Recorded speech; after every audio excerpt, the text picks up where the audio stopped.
Welcome to Chicago Bears Breeze. I'm here with a very, very special guest. This is a long overdue collaboration. We actually met at the 2025 NFL Draft in enemy territory, the living fires of hell known as Green Bay, Wisconsin, as we watched the most generational draft that the Bears have had in a whole long time. Man, it's actually pretty cool that we got to enjoy that together in person. But yeah, I'm here with my good friend Andy. You guys might know him as at NFL Outdated on Twitter. He's got like a shitload of followers, way more than me. He's a co-host of the Freezin podcast, which is a super unique podcast where they have a guy representing every team in the NFC North. So Andy, welcome to the show, and it's good to have you here, brother. Well, yeah, I appreciate it. It was awesome meeting you at the Green Bay draft in 2025, and obviously, I followed your stuff.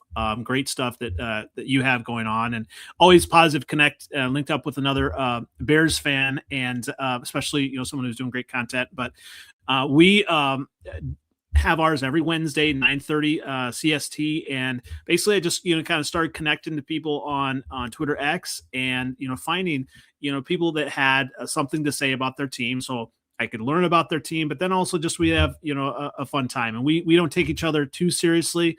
They give me crap about the Bears, and vice versa. They know now that I always talk about how we are the reigning division champs, and my Lions guy brings up how much I love Justin Fields, and you know what? I am not ashamed of that at all. We, obviously all in our team at the time, but we have Caleb. I'm excited for that. I'm excited for 2026 season. And we're also on Freezin #4 pod on TikTok. No dances yet, but I'm trying to do little clips of the show, especially during the season more as well. So I appreciate you having me on. Of course, man. I would love to see the dances. But yeah, man, it's definitely a pleasure to have you here. And yeah, man, definitely you guys go check out the Freezin content. I've definitely checked out some of their stuff. It's really good. Yeah, so we're just gonna talk some Chicago Bears, man. So, dude, it is a fantastic time to be a Chicago Bears fan. We're on the upswing, man. So, I mean, I'll just start with a simple question: are the Chicago Bears back? Oh, absolutely. Yeah. And here is the biggest indicator that we're back is the Green Bay Packer fans are crying online from a loss back in January, the same things over and over again. That's how we know that we're back. We are back, and we have a coach, we have a quarterback that we've been waiting for this pairing for a long time, and I don't care what Packer fans try to tell themselves, but they are both legit and here to stay. Absolutely. And to backtrack a little bit, like there's nothing wrong with the fact that you were a fan of Justin Fields, man. He was a great guy, is a great guy.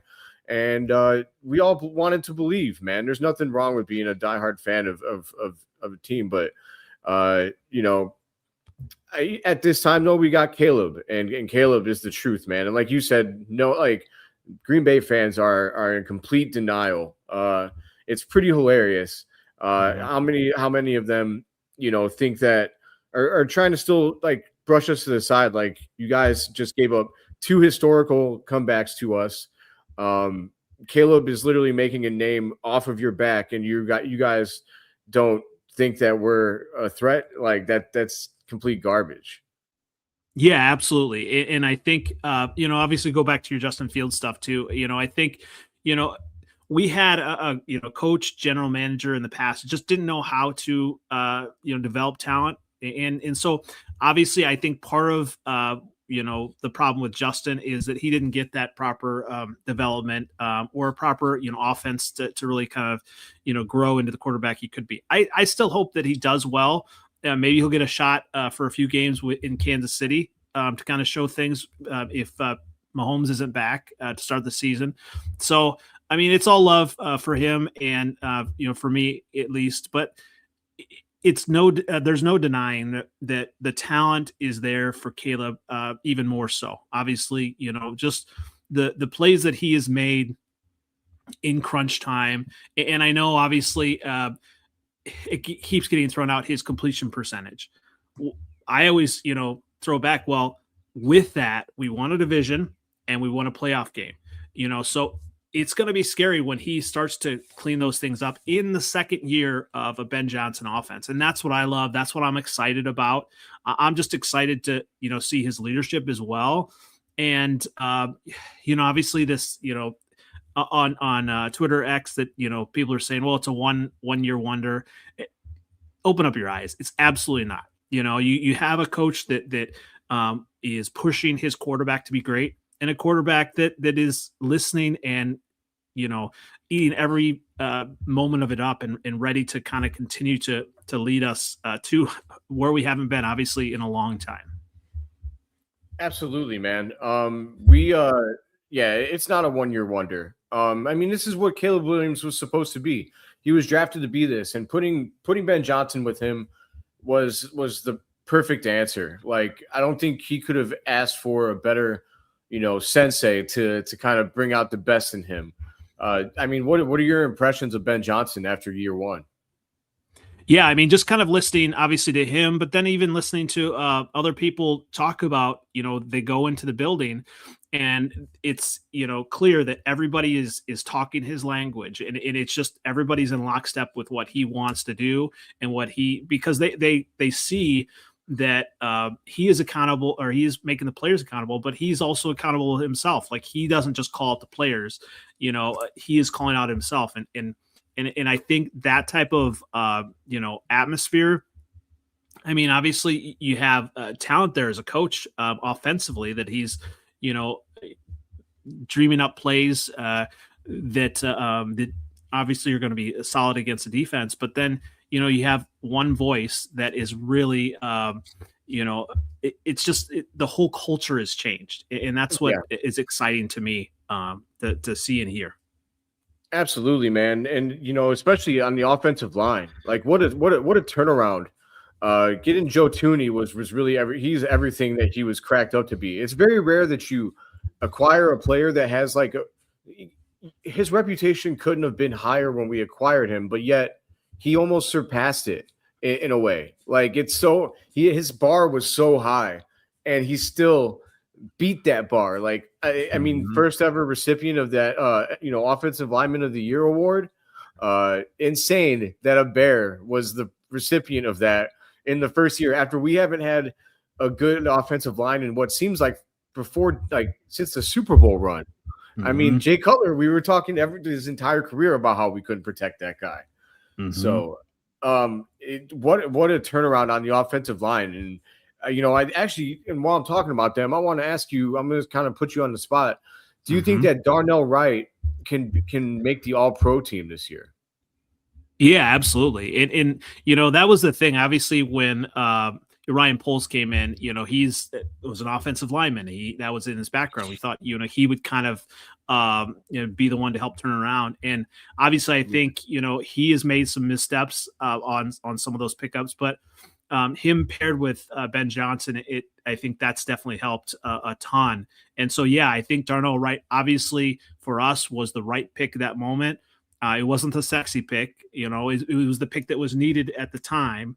And obviously he is really starting to grow, and it helps when you have, solid veterans on that line that are going to kind of, help him grow as well. And, I had, we had our Lions guy on the podcast when Jonah Jackson, was signed as well, or we got him as well. And they're like, oh, he's past his prime. It's not he's not going to be that good. And so I think when you have more than one lineman that can be relied upon, I think that just elevates Darnell Wright to be able to do just focus on what he needs to do and grow. So I'm excited for that as well. Yeah. What about that Drew Dahlman retirement, man? That came out of left field, right?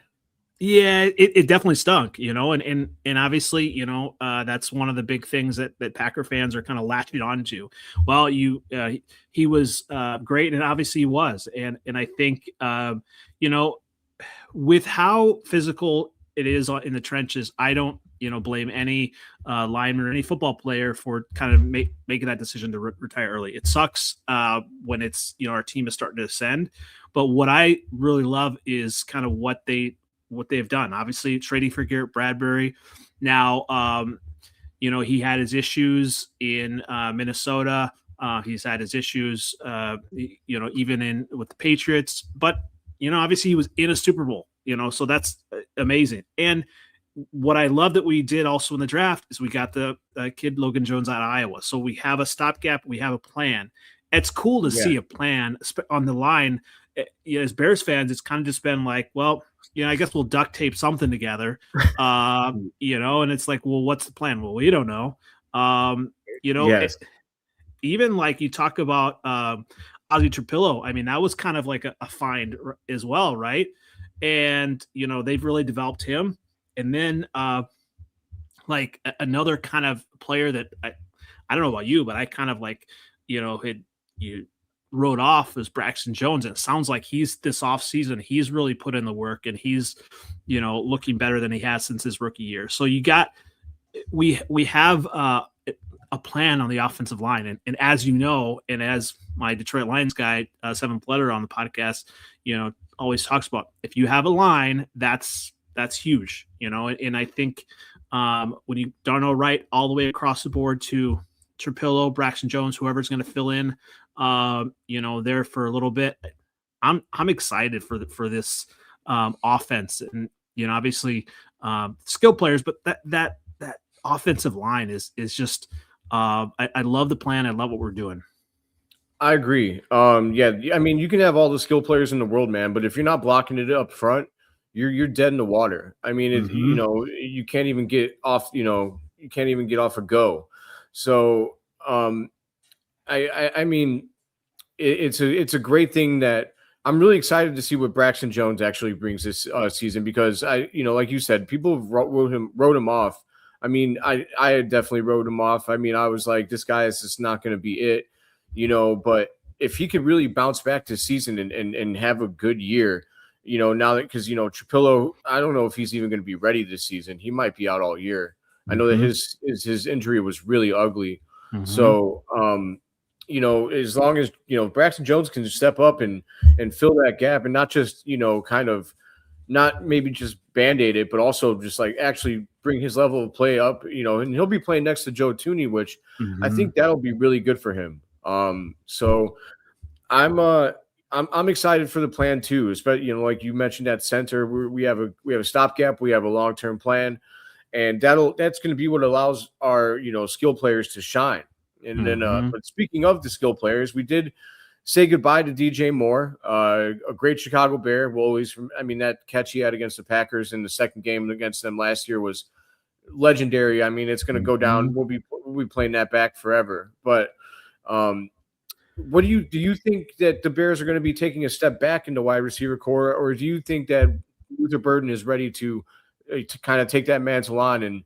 And how do you see the wide receivers performing this year? Do you think they're going to do as good, worse, better? What do you think? Yeah, I mean, I was one that was really trumpeting how good DJ Moore was, and just, that he was top 10 wide receiver, even maybe top 5, just his talent alone.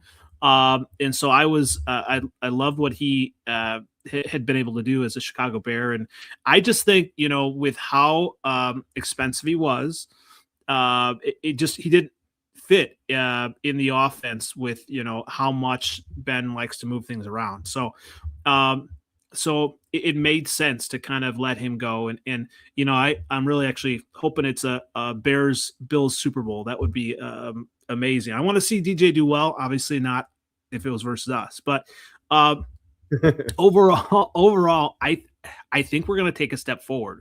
Number one, obviously, we have, Luther Burden. I think, another year in the system. Adunze, another year in the system.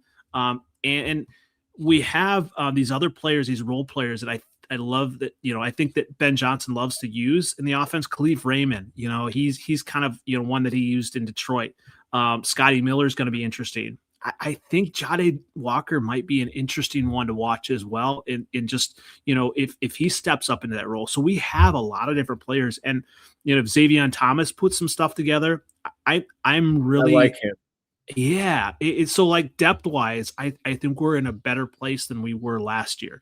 Now, obviously, DJ Moore is better than Rome, so, but Rome needs to take that step. Obviously, we're watching his foot injury, all that. But I think overall, depth wise, number one, we're better.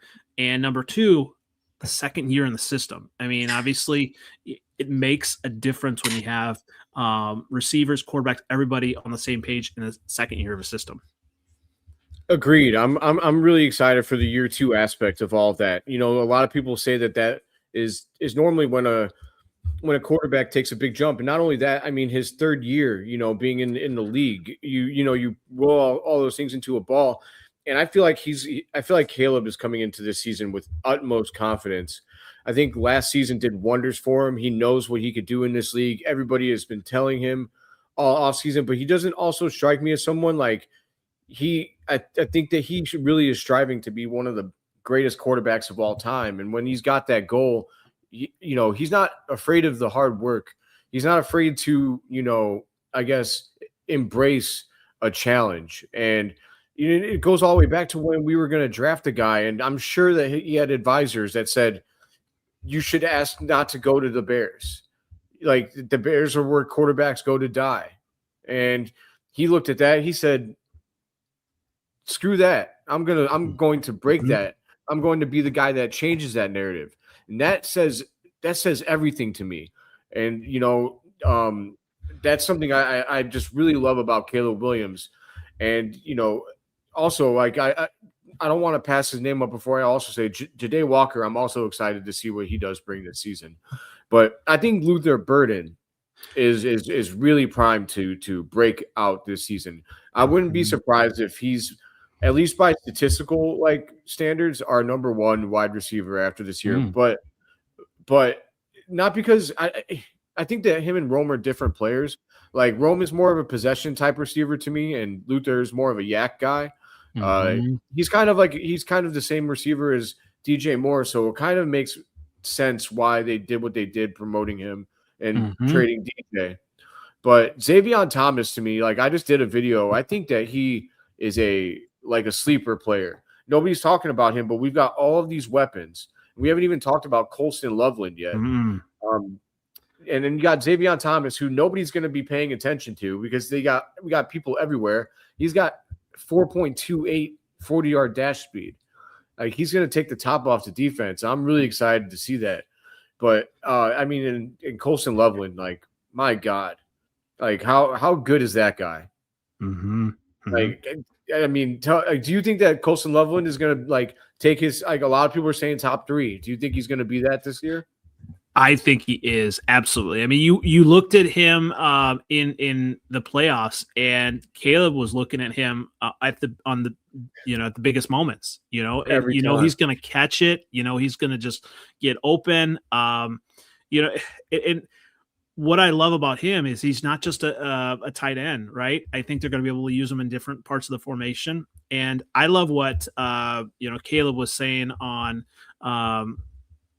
I believe it was the New Heights podcast. Obviously that we've got they're talking about our tight end room and how we have a third one. We have Sam Roush, and so obviously at the time of the draft it was kind of okay, what are we doing here?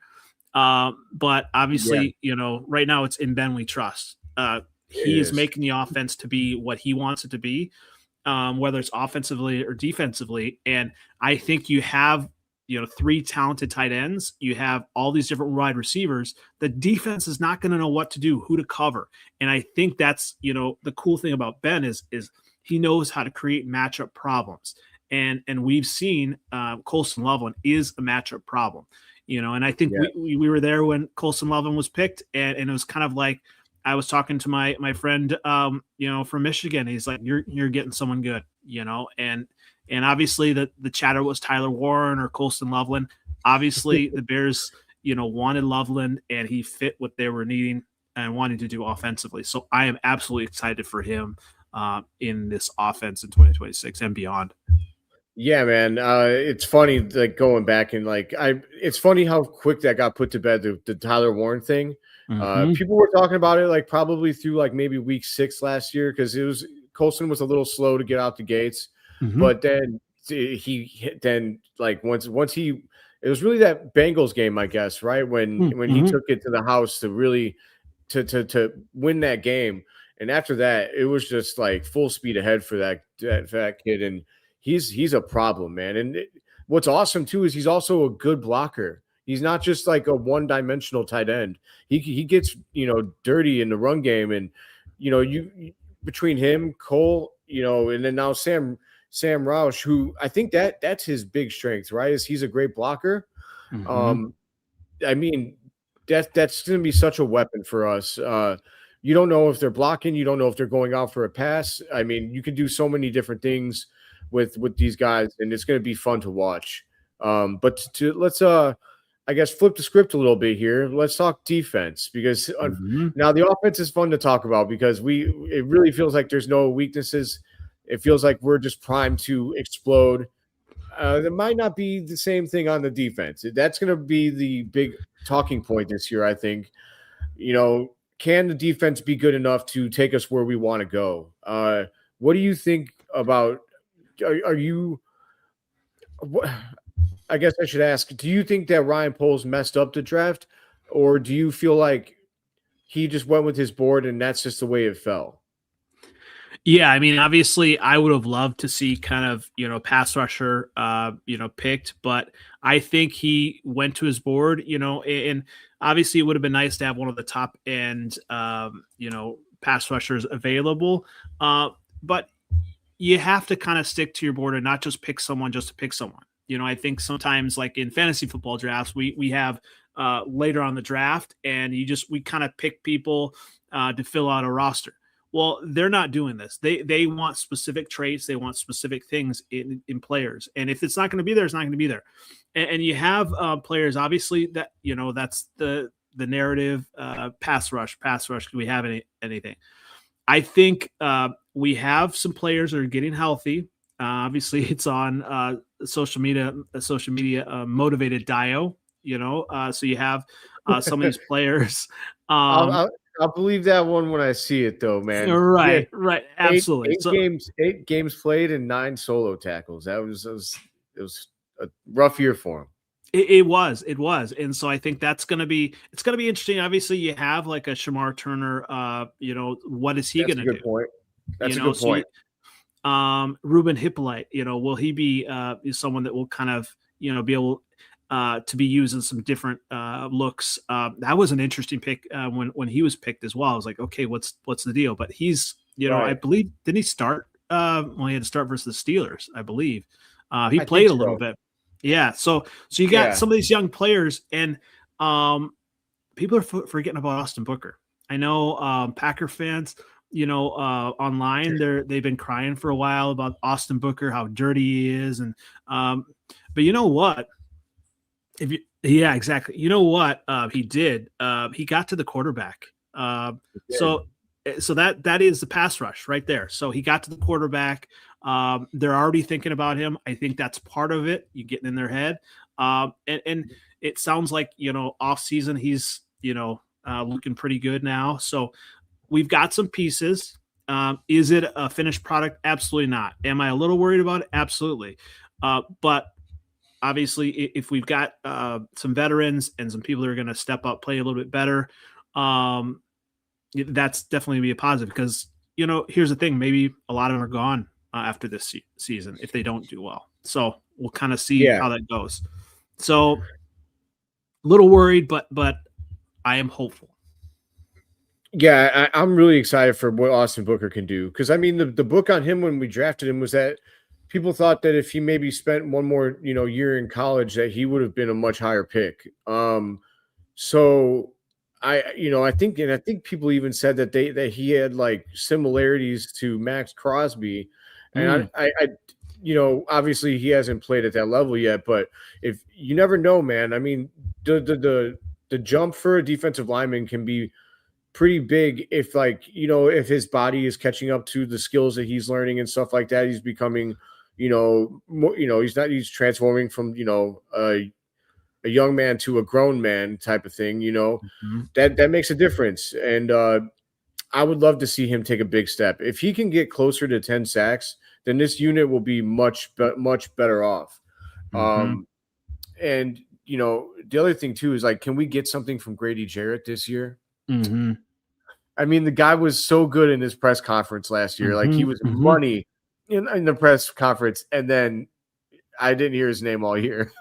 He's Yeah, I like, mean, dude, and then obviously he's talking again this offseason that he owes Chicago. He owes us, right? So I think, yeah, he's going to be an interesting one to watch. Obviously, he knows it, and maybe there's a motivated Grady too. We just have a motivated front line there. Um, but they gotta know. They gotta know. They're not stupid. They know mm-mm, what the talk is, right? And the talk mhm, is that the Bears pass rush stinks, and that's what's mhm, gonna hold us back from being any good. And mhm, so I hope that they're motivated by that. They should be like, we can't let the team down. We've got to step it up. And yeah. so I hope so. I am, obviously to kind of go back to you brought up Max Crosby, obviously as a fan of fantasy football, we want all these names. We want to just, have it right away. I, was not bothered at all that we didn't go for him. Obviously I don't want them to mortgage the future just for now, right? I want them to continue to build sustained success. And, I would rather do that than give up all these picks or whatever they would have had to give. I'm glad that, it sounds like they explored it, but it's just, you don't want just 1 year. You want something to continue, especially when you have a generational quarterback. Yes, I said it. He is Caleb That's is what he is. generational, Yes, and sir. you don't want to have a generational quarterback and then just kind of let him down. Which I would argue that's kind of what the Packers had done with Aaron Rodgers. They wasted a lot of his years and just said, oh well, we'll do this, we'll do that, and you didn't give him a top level wide receiver for a while. So I'm excited what they're going to do with the young players, and maybe obviously going into the following years, maybe they'll have to rebuild this defensive line even more. So Yeah, I mean, it's like you said, it's the long game, right? So the fact that we mhm, haven't had to go and spend all of our, we haven't traded all of our first round picks. We haven't done the Ryan Pace method of just like trade for whatever, or you can even say what the Rams are doing. Although I will make the argument that, like, the Rams are in a different spot than us. They've got mhm, Matt mhm, Stafford. They are mhm, trying to win right now because they're not looking to win in 5 years. That guy's going to be mhm, retired. So they mhm. got to go all in right now. I think the Bears fans, I think there's some impatience, and I understand that. It's been a long time since we've been good, since we've won it all. But with Caleb, if we do this the right way, you could talk dynasty versus a one and done type of thing. We've got first round picks for next year, the year after that, the year after that. You got to think, if the draft falls a better way for us next year, then we'll be getting these pass rushers in the door. And who knows, maybe at some point we do make the big free agent splash, but that'll be in free agency instead of having to give up so much money, or so many assets in order to get a guy in the door. So I'm And sorry, go ahead.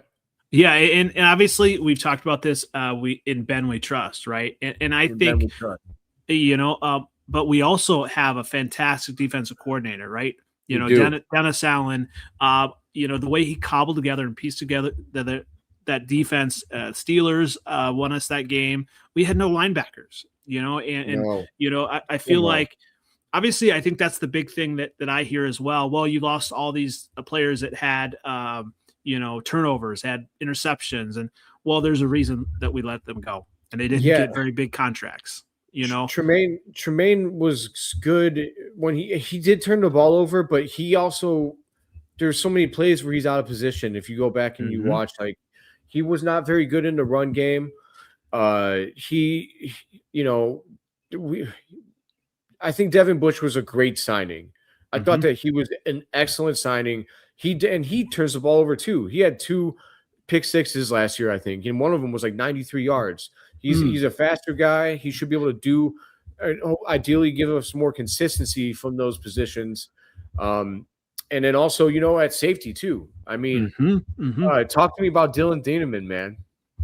Yeah, I'm excited, and obviously, from what I hear, is that both him and Kobe Bryant are able to kind of play both positions. And we talk about kind of just being able to disguise things on offense with different players, but they're going to be able to do that in the secondary a lot more than they were last year. And so Dennis Allen, won us some games, I think, by cobbling things together. Now he doesn't have to. He's got more, speed. He's got more talent, and just.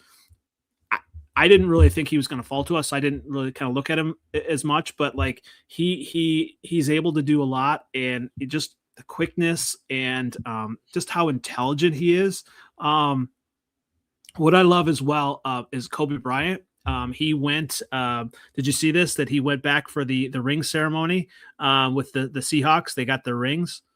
And they were all kind of talking about, they went around all the players. They were saying, we're gonna run it back. And then they went to him and they said, except you. Really? So, really? Yeah. So what I love about that, he's going to be motivated. Obviously a lot You're of on times, a lot of times you sign a contract and, maybe players aren't as motivated, after they sign a contract. He's going to be motivated, and to say that it's not just Seattle. And so I like what both him and Thieneman are going to be able to do. We got just that younger secondary. Jalen Johnson is going to be more healthy. Obviously it sounds like he is. It sounds like, at training camp, obviously, the big one is Kyler Gordon, man.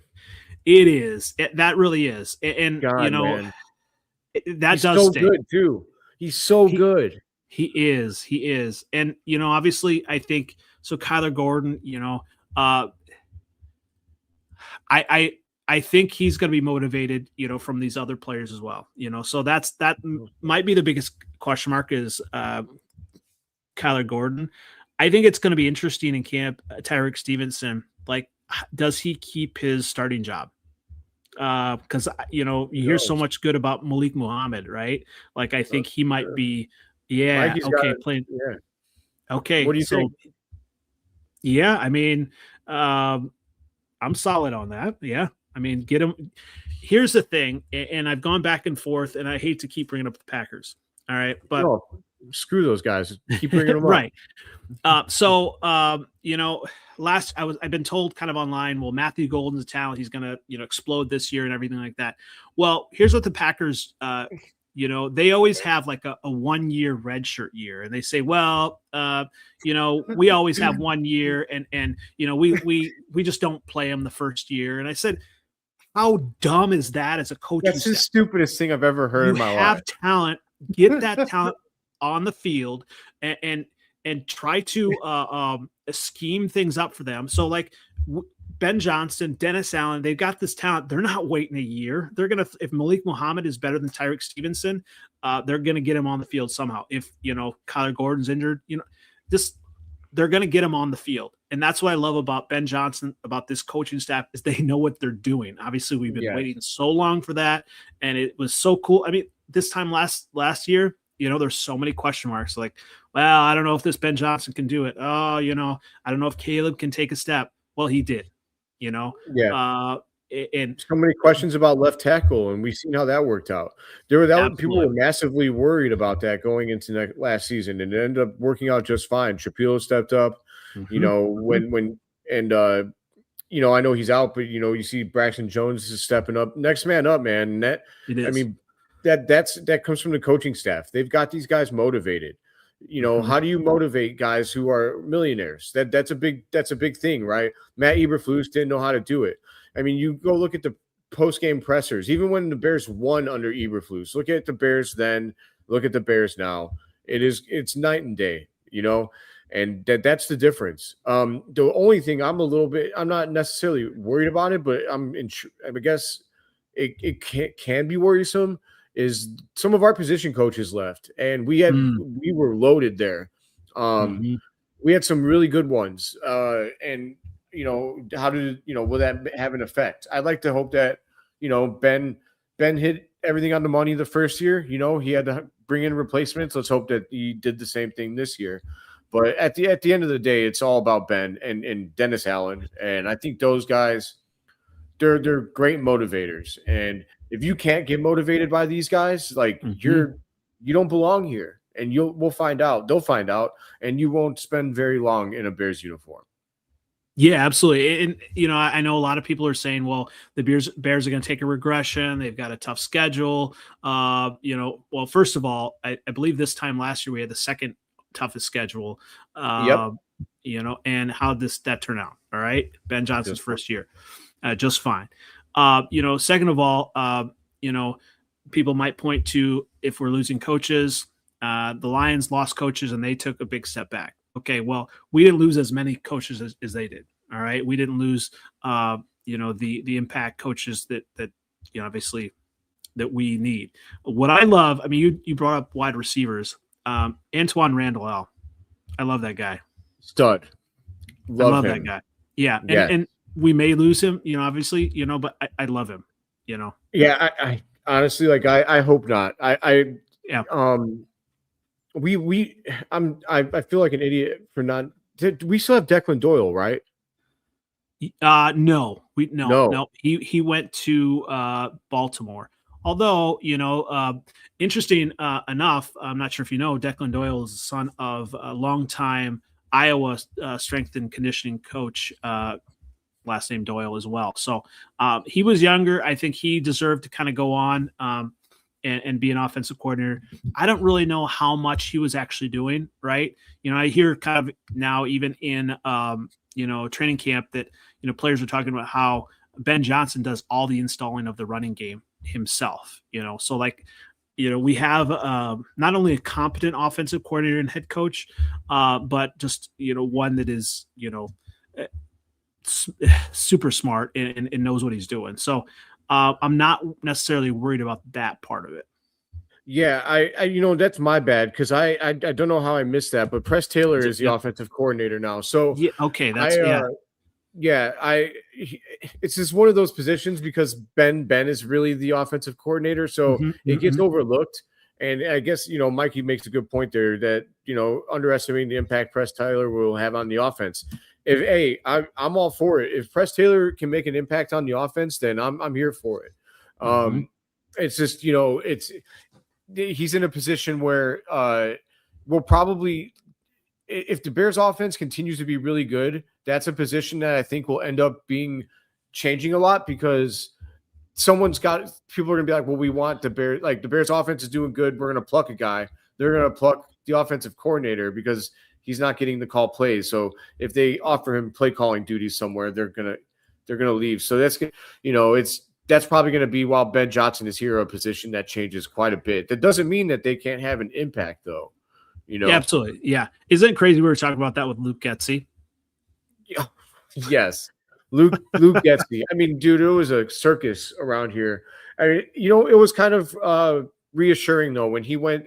He was calling plays for the Raiders? Was it the Raiders? I believe so. Yeah. And it was awful. I just know that it wasn't good. Like it didn't go well. That was like, okay, well, I guess it just wasn't just us, you know. Nope. But yeah. So I'm overall, man. I think that the Bears are in a great position. I think it's really exciting where we're heading. So I'm going to put you on the spot. What do you think the Bears' record is next year? Yeah, so we kind of went through this a couple times on the podcast, and obviously you look at the schedule. It can be a tough schedule, right? But I think what I love about Ben Johnson is they're going to have him ready. You know, at Carolina, that defense might be a little bit tougher than, you know, people are giving it credit for. I think the Bears are going to be 12-5. I really do. And I love it. You know, and obviously some may say homer pick and everything like that, but you look at some of these games, and obviously we have a lot of more rest between some of these different games. I just think, you know, with what we've done with Caleb offensively and then even defensively enough, I think we're going to be able to take that next step. And, you know, you look at division, it's going to be tough, but I think it's time for us to avenge a couple things. Obviously, being 2-4 in the division, but then it's time for us to avenge the Lions fans as well. So yes, they're the only ones that really have bragging rights over us right now, and we've got to fix that. Yeah. I don't think it's homer to suggest that 12-5. I mean, we were 11-6 last year, so like it's not like you're coming out of nowhere with some kind of insane prediction. To be honest with you, I have 11. Or I'm sorry, I have 13-4. So yeah, I picked the 4 losses I chose were. I chose at Green Bay, and I hated myself for doing that. But you have to pick losses somewhere on the schedule, and I think they're going to be really, really pissed off at us. And I was like, okay, I'll give them the one at their house. That they want revenge, whatever. I'll give them one. But then I said at Seattle, at Buffalo, and I had one loss at home, and that was to Tampa Bay. I thought that maybe Baker has a lot of weapons that can kind of like come out of nowhere and sting the Bears. Those are the 4 losses I put on the schedule. Yeah. So I have, and I went back and forth on this one. I have us losing to the Eagles. I have us losing at Seattle versus Tampa Bay, at Detroit, and at Buffalo. Okay. So yeah. So you think we're gonna get the Super Bowl champs at their house, huh? That would be a. No, I think we're gonna lose to them. Okay. You had that as a loss. Okay. Yeah. That's a tough place to play. That's really, Yeah, if you're predicting wins and losses, it's hard to predict a win at Seattle, especially when they're the defending Super Bowl champions. But I'll tell you what, that would be a huge. That's going to be a game that the Bears will be up for, and I really hope we can beat them in that game because it would be huge for just the confidence of the team. I mean, talk about an enormous confidence booster. For sure. And kind of division, obviously, the Green Bay games are going to be huge. The Detroit games are going to be huge as well, I think, for Ben Johnson. He's got to get that off his back. The Vikings, it's going to be interesting. Their defense, obviously, with their amazing defensive coordinator, that worries me a little bit, but I just think offensively, especially for them, though. Yeah. And, for I think the only reason we lost to Minnesota the first time was because of our defense, right? It just a leaky defense. And then JJ was able to kind of, I don't know, become 9 for a little bit. He got lucky. Very, very rarely does he become 9, but yeah, it happens, I guess. So, but what if I was a Vikings fan, what I would be concerned about is, obviously they're splitting reps between these quarterbacks, and Kyler, he's a professional, but they're splitting reps, and that makes a difference in the offseason in a new offense. Obviously, JJ's still in the offense, but I don't think he has the disposition to be quarterback. The other thing too, I'm hearing Sean Salisbury talking about Kyler Murray, how he's not really enamored with him either. How anytime that he's had competition, he's kind of wilted under the pressure. When he was at Texas A&M, he left. Obviously, Jacoby Brissett, came in for him as well. He kind of and they kept Jacoby Brissett as opposed to keeping him. So yeah. I mean, that says something when a team gives up on you as you were the first overall pick for them. I mean, that's a big red flag to me. Do you know what quarterback doesn't wilt under the pressure? Caleb Williams. The Iceman. The Iceman. What a great! I love that he embraced that too. I mean, George Gervin, get the hell out of here, man. You had. Did you hear about all that? How he was offended by that and everything? Yeah, and I think it's interesting. I think some of these younger players really understand media and marketing. Everything's tied into it, right? They're just more savvy like that. I would have thought, it would have been fantastic for George Gervin to lean into that because I'm an old school NBA fan, and to lean into that and maybe do and maybe this will still happen, to do like a commercial with him. You get a younger generation knows about George Gervin, and I think some of these younger, obviously you do your Bulls content, some of these younger players younger people don't understand the history of the game, and George Griffin's obviously one that they don't know about. So, to be offended by that, come on, take it as an opportunity to market yourself to a younger generation. Right. I mean, was he mad at Chuck Liddell? They were calling Chuck Liddell the Iceman too. I mean, come on, it's been used. I mean, let's not act like it. I guess because Caleb tried to trademark it, but Caleb, like you said, he's just trying to be a savvy businessman. You should have had it trademarked already, dude. Like, I don't understand. But okay, Mikey's got us in the Super Bowl. I'll be honest, man, I do too. I know that's a homer thing to say, but I predicted it when we signed Ben Johnson as a head coach. I said we were going to win a Super Bowl within the next 3 years while Caleb was still on his rookie contract. And I don't, we'll see if it happens, but I have a lot of faith in it, man. I really do. If I'm wrong, I'm wrong. I'll never predict it again while Caleb is under center, because you can only really call your shot once. After that, nobody cares. So I have a 3-year window. Last year was 1. This year's 2. I do think it's going to happen this year, though. What do you think? Well, yeah, I mean, I'm a little worried about the Rams. Obviously, I think they match up with us well. They do. But here's what I love about Caleb. And obviously, so much has been put on that last interception. Packer fans are like, oh, he's horrible because of that last interception. Number one, it was a fantastic play by the defensive player. Just an amazing play. Number 2, obviously, he was not on the same page as DJ Moore. Okay, but here's what I love is that he went for it, right? He went for the dagger, all right? And he also, kind of going back, he went for the dagger in that first Packers game, right? He tried to kind of float it up there. Obviously, a player that we will not name made an interception on that. But what I love about Caleb is he learned for those next 2 moments, right? He learned. And I think that's what you're going to get with Caleb. That was kind of we were a year early. Like, I didn't expect us to kind of win the next game. I didn't think we were going to beat that iteration of the Seattle Seahawks. I just didn't think we were going to do it. We almost got there. This is why I was not all that, heartbroken.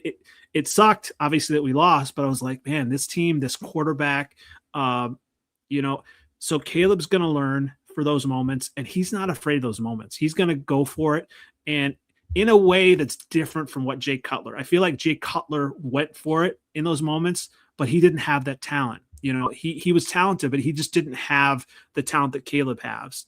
And I don't think it's sacrilegious to say that at all. Obviously, I was a big Jay Cutler fan, but he just didn't care. He was kind of like, whatever, but he wasn't a leader. Caleb is. Absolutely. Yeah. So, man, Andy, I know we're at our time here. Andy, it's been great talking to you. Like I said before, if you guys weren't here with us at the beginning, please do go over and check over Andy's stuff. Andy, if you want to plug your stuff one more time, go ahead and do that. Yeah, absolutely. I always enjoy. This is definitely long overdue. I always love your content as well. You can find me on NFL Outdated on Twitter X, on YouTube, on Instagram, and Freezin 4 Pod on TikTok. And we have our Freezin 4 NFC North podcast on Wednesdays. We try to keep it, fun and light. And obviously, I have a lot of other fans that are tuning in and giving us a hard time in the chat. And so we need more Bear fans to kind of, show out and support me on that. So I'm going to have to show up for you. I got you. Appreciate that. So, I definitely, appreciate being on and connecting with you. Absolutely, Andy. Thank you for being here. Mikey says gives the 2027 Super Bowl to the Rams. We'll get it next year. Hey, I'll take either one, man. I'm not greedy. I just want to win a Super Bowl. After that, I'll get greedy. Then I'll be talking dynasty. But we got to get one first before I start actually talking about that. But all right, Andy. Till next time, man. We're definitely going to do this again soon. I mean, I just got this Bears pod now. So we're going to, throughout the season, we'll definitely check in with each other and maybe again, too, before the season starts. So I'll keep in touch. But, yeah, definitely make sure you check out Andy's stuff. But thank you guys for being here. Until next time. Oh, and make sure you please drop a like and a subscribe. All right, guys, everybody. Take it easy. Bear down.